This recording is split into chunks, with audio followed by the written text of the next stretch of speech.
Greetings, church. This past Sunday, if you were at Heritage Christian Fellowship, we began the Advent season by reading from the Old Testament prophet Isaiah.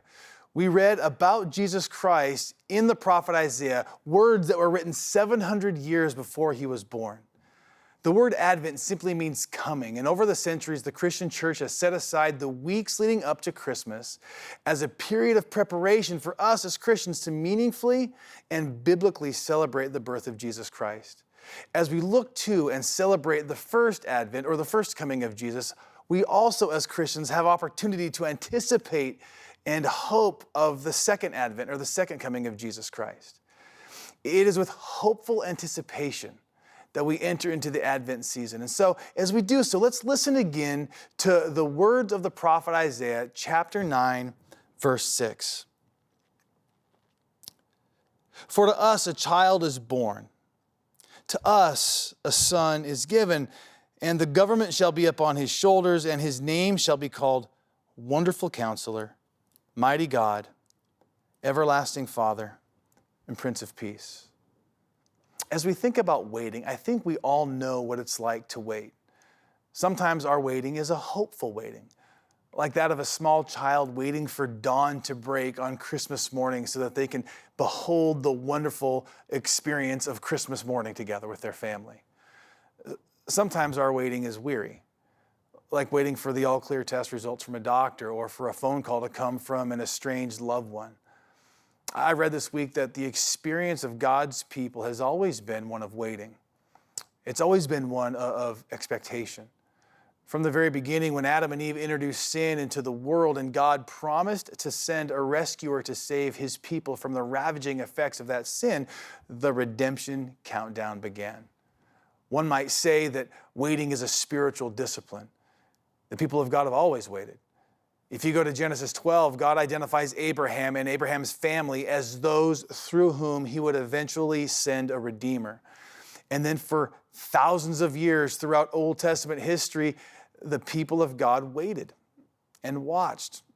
They waited and watched for the promised Messiah, hoping that he would come at any moment. But then as we read the scriptures, we read that Abraham came and went, and Isaac came and went, and Jacob came and went, and Judah came and went, and kings came and went, and David came and went, and so on and so forth. And the people of God continued waiting year after year, decade after decade, century after century. Through many dark days, the waiting continued. And when the plan and promise of God became obscured and the people of God drifted and those who were waiting veered off into other pursuits, God would send his prophets to call his people to return to him. And at every turn, no matter how bleak things appeared, there was always the hope of God's coming deliverer. But then one day, about 400 years BC, God just stopped speaking through the prophets. And the people of God seemed to wonder why he had gone silent. They wondered if God had given up on his promise.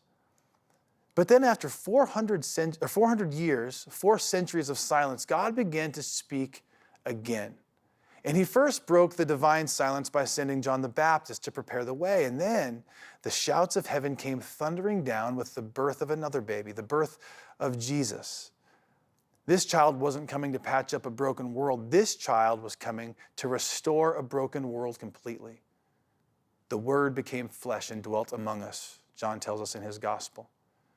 And so today, as we enter this Advent season, we look back at the coming King, the birth of the Son of God, the arrival of the divine deliverer. We look back at our salvation, Jesus Christ. I'm reminded of the opening words to the letter to the Hebrews that we've been studying as a church. The author tells us that long ago, at many times and in many ways, God spoke to our fathers by the prophets, but in these last days, he has spoken to us by his Son. God in Christ has spoken light and truth and hope into a darkened world. And those words from the prophet Isaiah, spoken some 2,700 years ago, they were spoken to a people back then who were desperately longing and were on the brink of losing hope. And as we look back, that God fulfilled his promise in Christ. And as we look forward to the promise of the second coming, these words from the prophet Isaiah, they offer us hope. Jesus has come once, and for the church today, we're reminded that he will come again. He is Wonderful Counselor. He is Mighty God, He is everlasting Father. He is Prince of Peace. Church, the wait is worth it.